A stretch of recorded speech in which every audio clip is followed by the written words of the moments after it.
إلى حضرة النبي المصطفى رسول الله صلى الله عليه وسلم، لجميع مشايخنا والمعلمين ذوي الحقوق علينا، جميع المسلمين والمسلمات والمؤمنين والمؤمنات، خصوصا إلى روح الإمام النووي الجاوي البنتاني، خصوصا إلى روح الإمام شيخ عبد القادر الجيلاني، خصوصا إلى روح الإمام محمد بن عبد الكريم السمان المداني، وروح الإمام شيخ محمد أرشد بن عبد الله كلمبنا البنجاري، وإلى روح الإمام الشيخ حاجي محمد حاجي محمد روح الشيخ محمد زين بن عبد الله وصل مغفور من الله تغشهم برحمة والمغفرة، ويعلي درجات في الجنة، وينفعنا بأسرارهم وأنوارهم وعلومهم ونفعهم في الدين والدنيا والآخرة، إلى حضرة النبي وعلى النبي صلى الله عليه وسلم بسر الفاتحة. أعوذ بالله من الشيطان الرجيم. بسم الله الرحمن الرحيم. الحمد لله رب العالمين الرحمن الرحيم مالك يوم الدين، إياك نعبد وإياك نستعين، اهدنا الصراط المستقيم صراط الذين أنعمت عليهم غير المغضوب عليهم ولا الضالين آمين. السلام عليكم ورحمة الله وبركاته. بسم الله الرحمن الرحيم. الحمد لله رب العالمين، الصلاة والسلام على أشرف الأنبياء والمرسلين، سيدنا ومولانا محمد وعلى آله وأصحابه أجمعين. سبحان الله والحمد لله ولا إله إلا الله والله أكبر، لدى كل حرف كتب ويكتب وعبد العابدين ونحن الجاهلين. سبحانك لا علم لنا إلا ما علمتنا إنك أنت العليم الحكيم، وتب علينا إنك أنت التواب الرحيم. اللهم افتح علينا فتح العارفين، ونور بصائرنا بأنوار العرفان واليقين، واجعل أعمالنا خالصة لوجهك الكريم، ولا حول ولا قوة إلا بالله العلي العظيم. وقال مؤلف رحمه الله تعالى ونفعنا به وبعلومه في الدارين آمين. Alhamdulillah Rabbil Alamin. Segala puji syukur selalu kita curahkan kepada Allah Subhanahu wa Ta'ala Rabbul Alamin, yang telah memberikan kita berbagai macam anugerah nikmat yang tak terhingga, sehingga di dalam kehidupan ini kita diberikan tanpa ada kekurangan sedikit pun, dan mudah-mudahan kehidupan kita selalu dalam keberkahan dan keridhaan Allah Subhanahu wa Ta'ala. Amin ya rabbal alamin. Salawat serta salam selalu tercurah ke haribaan junjungan kita Nabi besar Muhammad sallallahu alaihi wasallam, berikut keluarga, sahabat dan pengikut beliau ila yaumil qiyamah.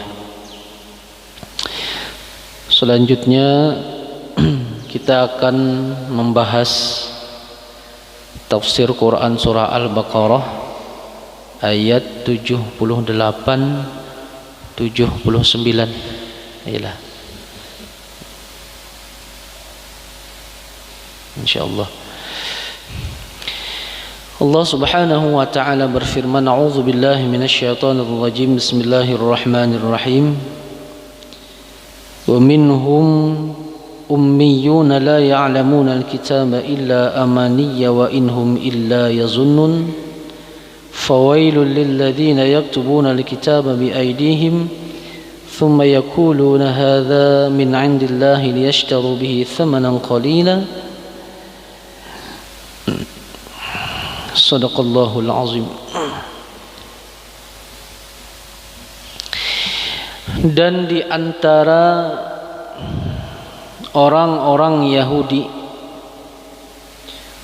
ummiyuna, mereka itu ada yang ummi, ay jahlah, jahil. Mengapa harus dibuat atau dicantumkan dengan kalimat ummi? Menurut ulama tafsir ada dua pemahaman tentang makna ummi ini. Ummiyuna diambil dari kata ummi. Yang pertama, ada yang mengatakan Ummiyuna itu diambil dari kalimat ummat atau ummah. Kenapa diambil dengan kalimat ummah? Karena dari sekian banyaknya manusia yang beragama itu sebahagian besar hanya mengikut, hanya maumpati tanpa ada belajar atau meneliti sendiri tentang makna-makna yang ada di dalam agama tersebut.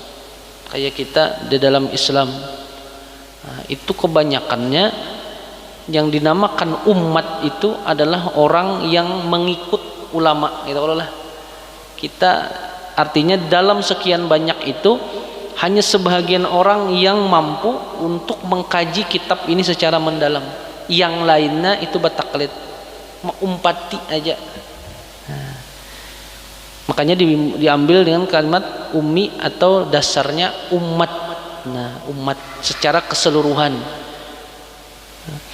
Lalu ada juga yang mengatakan ummiyuna itu diambil dari kalimat ummun, ibu.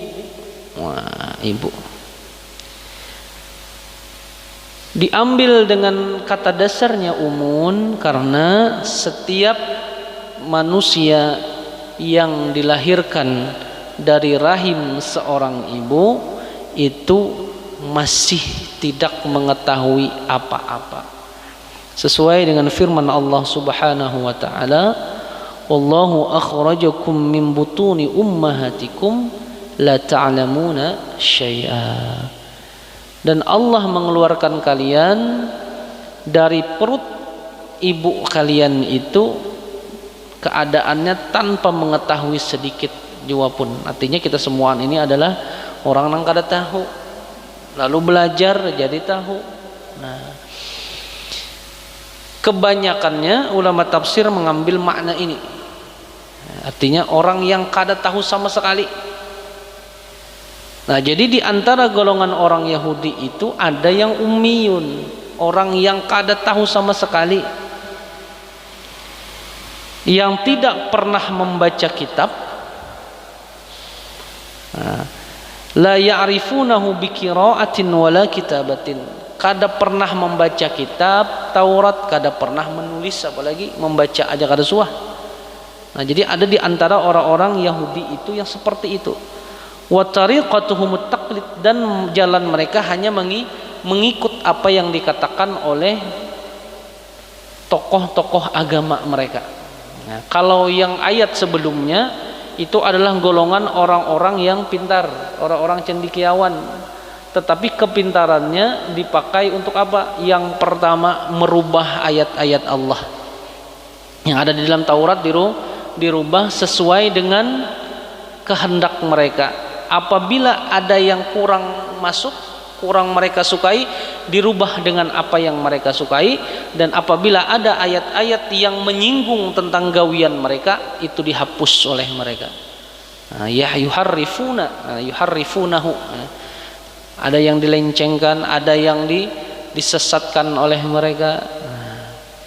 Itu yang golongan pertama. Golongan kedua ini dasar kada tahu sama sekali, hanya mengumpati apa yang dikatakan oleh ulama mereka. La ya'lamunal kitaba, yang sama sekali mereka kada pernah melihat kayak apa isi Taurat itu yang sesungguhnya. Illa amaniya, kecuali dusta. Ada juga yang mengatakan amani itu dongeng, ada juga yang mengatakan amani itu adalah angan-angan semata. Illa mahum alaihi min amanihim, maksudnya kecuali mereka itu sesuai dengan kebohongan daripada ulamanya. Apa kebohongannya? Fi annallaha la yu'akhidhuhum bit khotoyahum.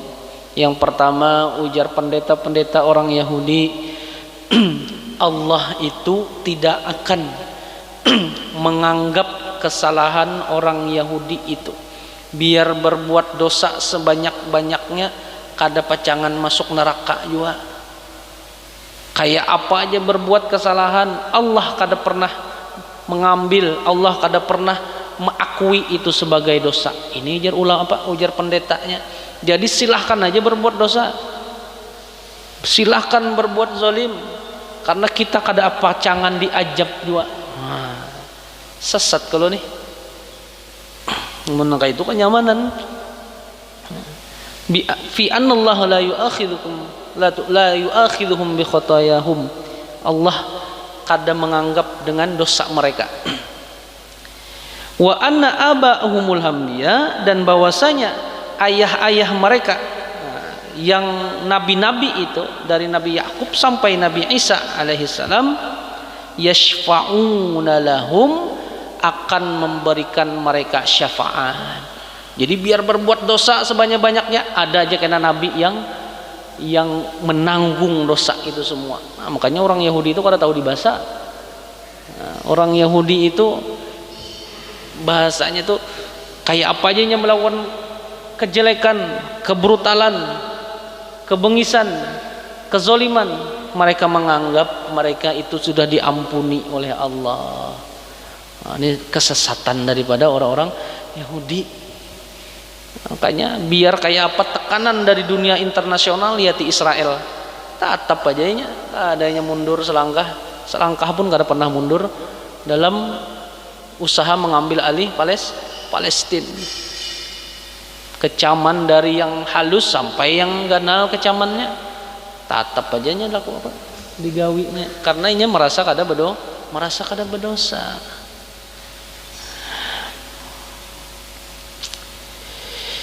Wa mimma tahmiluhum akhbaruhum ala tamanni qulubihim min anna an-nara la tamassuhum illa ayyaman ma'dudah. Nah, ini lucu lagi nih. Dan mereka menganggap atau mengambil daripada informasi dari pendeta-pendeta mereka bahwasanya neraka itu tidak akan bisa menggatuk awak mereka illa ayyaman ma'dudah, kecuali hanya beberapa hari aja. Oh, artinya masuk neraka itu satu matanya karena sempat hangit keluar. Nah, jadi orang Yahudi Bapak beranggapan bahwasanya dunia ini umurnya 7.000 tahun. Jadi dunia ini umurnya 7.000 tahun. Ini pendapat orang Yahudi. Dan setiap 1.000 tahun mereka itu hanya dapat jatah azab di neraka sehari. Jadi setiap 1.000 tahun dapat sehari jatah azab. Berarti kalau 7.000 tahun umur dunia, hanya 7 hari di dalam neraka. Nah, ini ujar bubuhannya. Nah, 7 hari aja di neraka. Anggapan orang Yahudi. Kalau kita lain, paham Islam Ahlussunnah wal Jamaah. Artinya apa? Kalau inya bagus gawiannya, masuk surga. Kalau buruk gawiannya, masuk neraka. In ahsantum li anfusikum. Apabila kalian berbuat baik, itu untuk kalian sendiri. Wa in asatum falaha, dan jikalau buruk, kita juga nang dapatnya. Wa may ya'mal mithqala dzarratin khairan yarah wa may ya'mal mithqala dzarratin syarran yarah. Siapa yang berbuat baik dapat balasannya, siapa yang berbuat buruk dapat balasannya. Artinya di dalam Islam itu ada amal yang menentukan nasib seseorang berikutnya. Wal asri innal insana lafi khusr. Demi masa, setiap orang itu pasti akan jatuh dalam kerugian. Illal ladzina amanu wa amilus sholihat, kecuali orang yang beriman dan beramal soleh. Rupanya di dalam Islam itu tidak cukup hanya beriman. Aku yakin Allah Tuhanku, Nabi Muhammad Rasulku, cuma kada beramal soleh. Jadi syaratnya harus beramal soleh. Dan menurut ulama, amal soleh itu harus terkait dengan 4 hal. Kalau inya kada terkait dengan 4 hal ini, maka amalnya ini sia-sia. Yang pertama, amal soleh itu harus terkait dengan ilmu. Jadi mun amal harus ilmu, artinya mengetahui dengan amalan itu. Sembahyang misalnya tahu rukun syaratnya, tahu kayak apa bacaannya, ruku oh kayak ini bacaannya,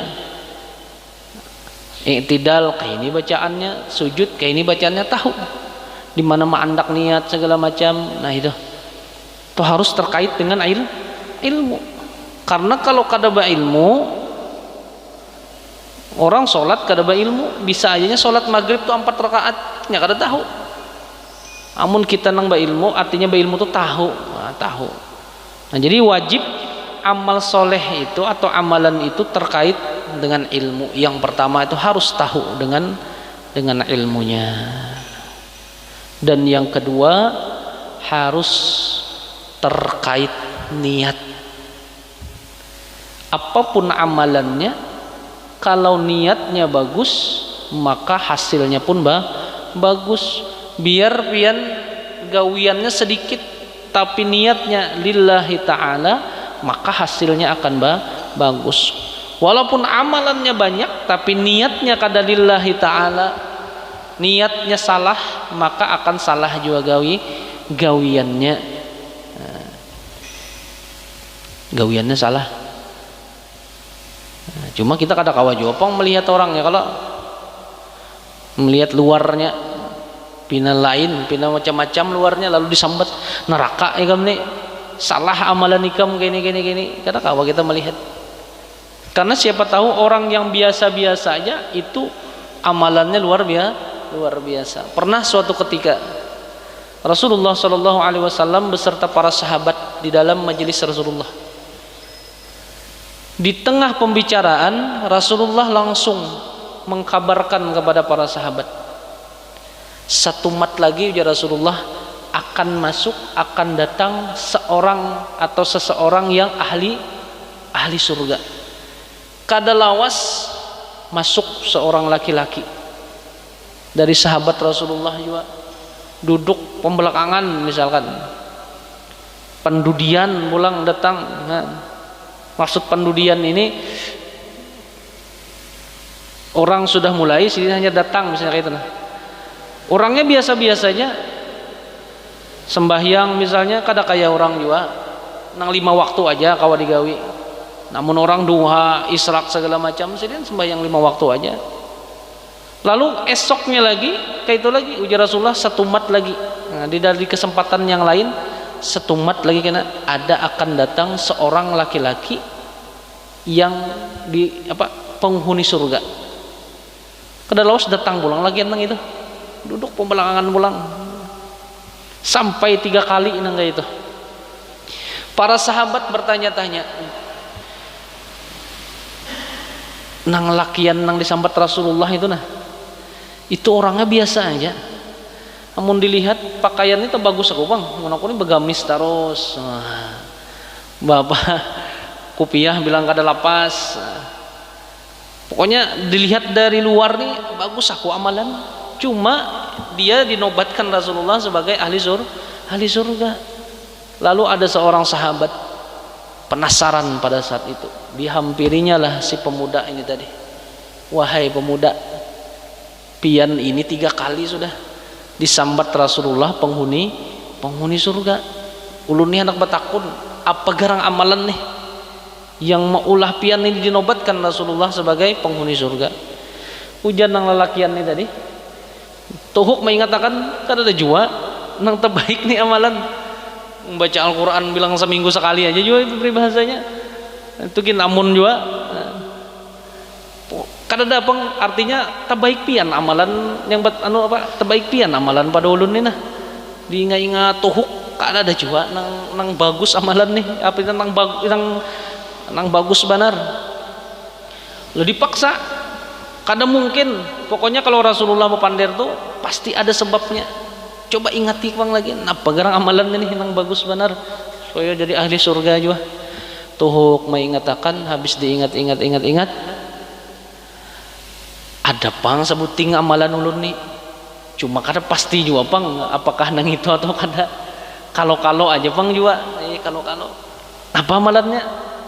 Ulun itu setiap hendak guring setiap malam itu selalu berdoa kepada Allah, ya Allah ampunilah orang-orang yang telah menzolimi ulun seharian ini.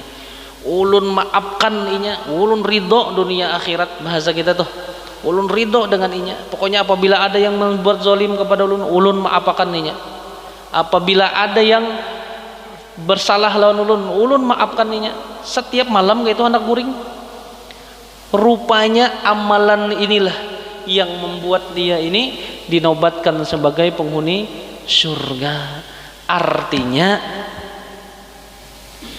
berbuat baik antar sesama itu amalan yang utama, karena nanti di akhirat sesuai riwayat hadis Rasulullah Sallallahu Alaihi Wasallam, banyak orang kena datang di akhirat dengan amalan sholatnya bagus, puasanya bagus, zakat, sodakohnya luar biasa, tapi semua itu hilang. Kenapa?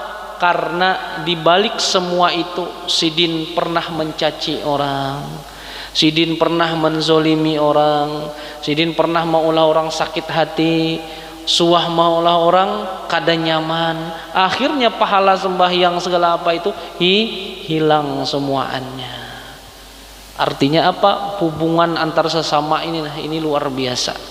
Makanya Rasulullah idkhalus surur, berikan kebahagiaan kepada orang lain, karena setiap kebahagiaan yang kita tanamkan kepada diri orang lain itu akan membuahkan hasil. Orang suka, orang ketujuh, orang bahagia, maka ini akan mendoakan kita.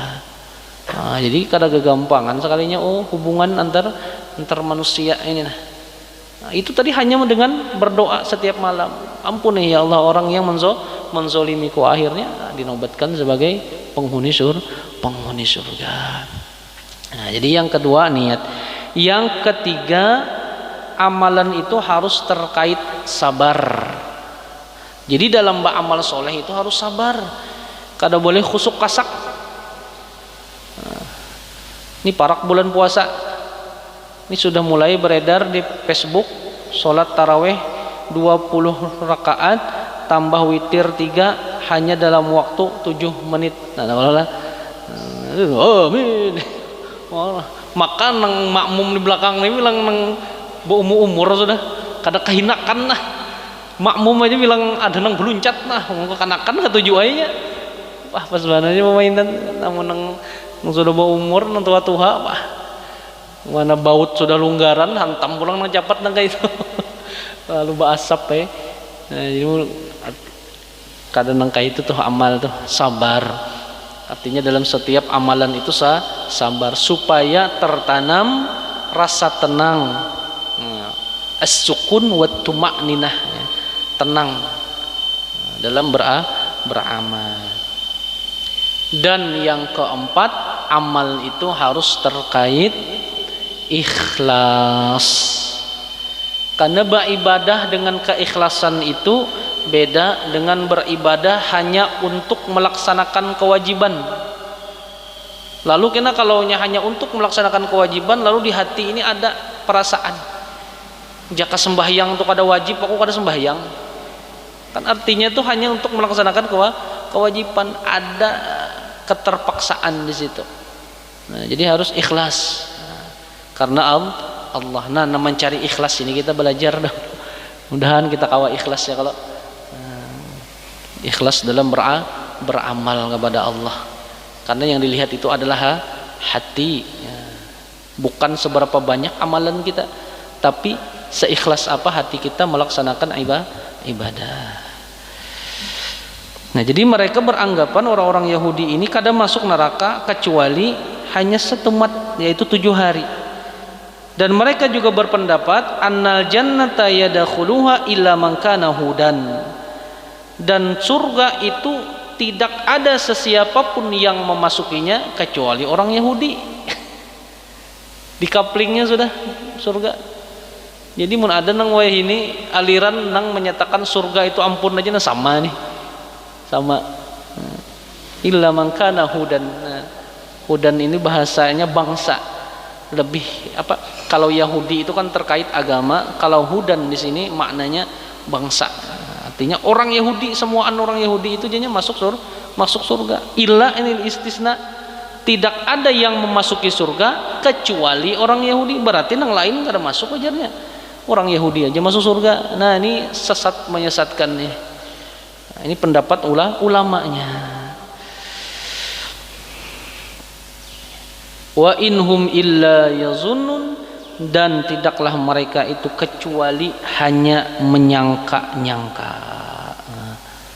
Jadi orang yang ummi tadi, orang yang memang kada berpendidikan ini, orang yang kada pernah membaca Taurat, kada pernah melihat maknanya secara mendalam, ini adalah orang-orang yang hanya bersangka-sangka aja. Kenapa hanya menyangka-nyangka? Karena kabar dari petinggi agamanya, kabar dari pendeta-pendetanya, ini jelas sesat. Fawailun, maka celakalah. Nah, kalau dari segi makna, dari segi kata, wailun ini diambil dari kata, ada banyak pendapat ulama tafsir.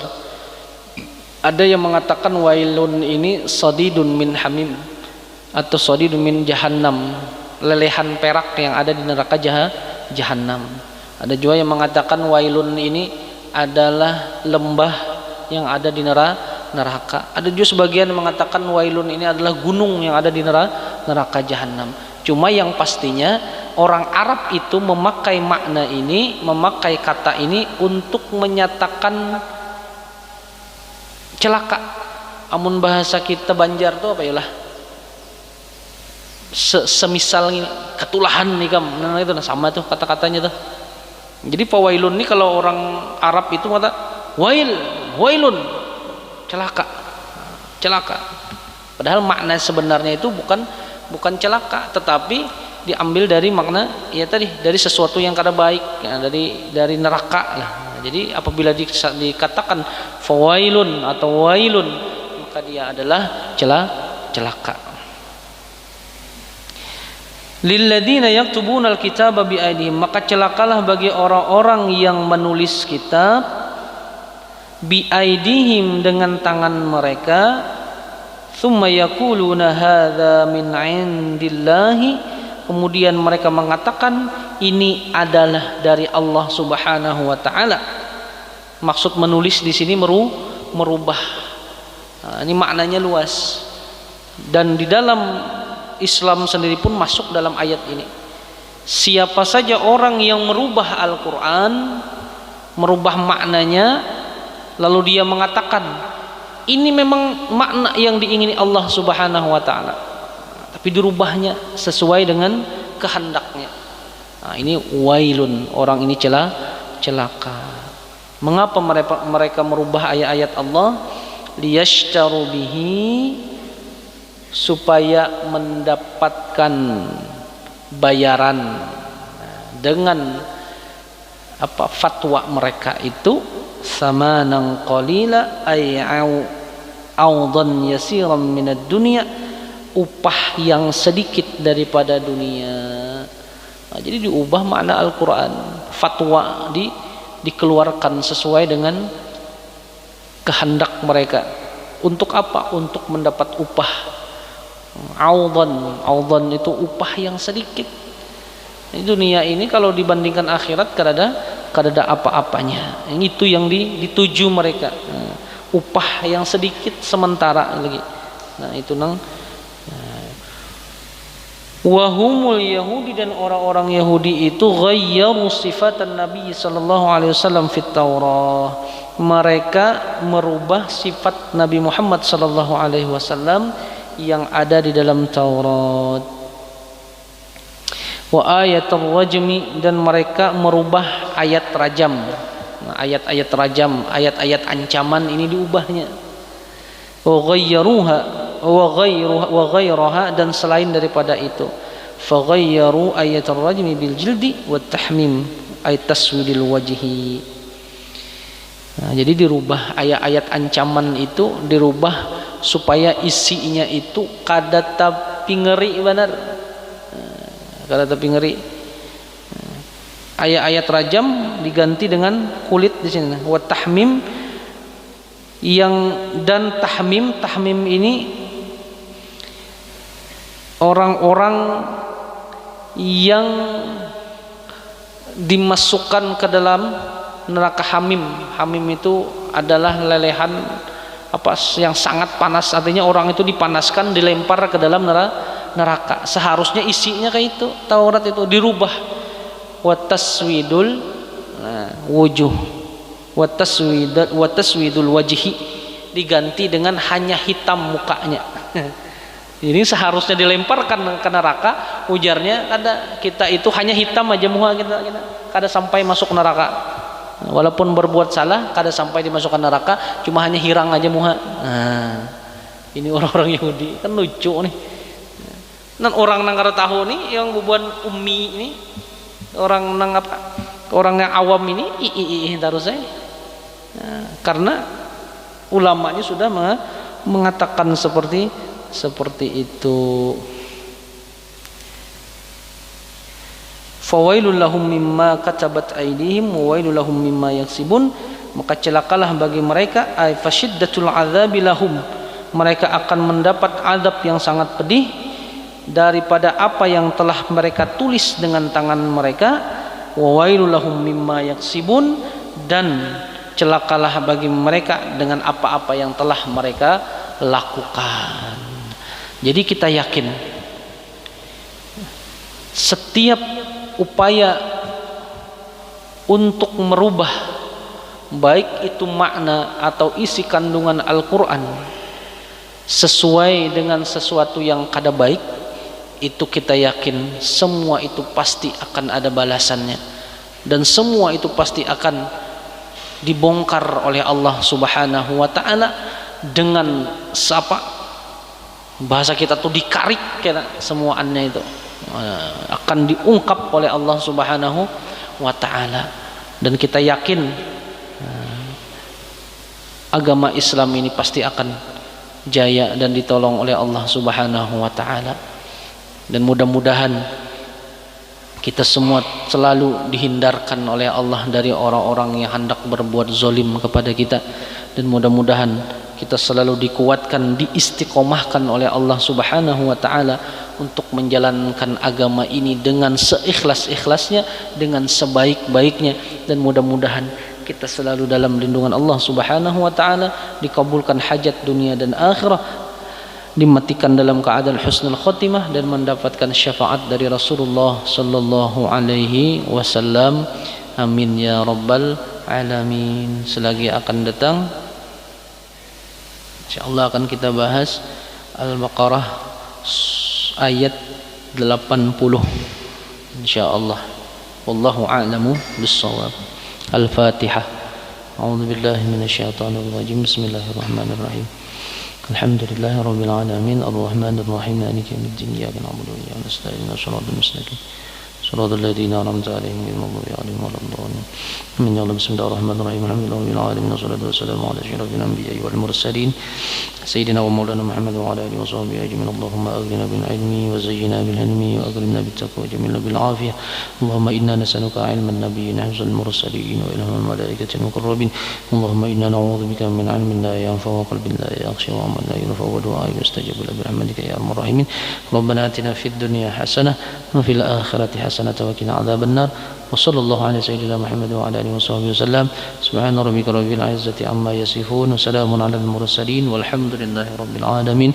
Taqabbalallahu minkum منا ومنكم تقبل يا كريم.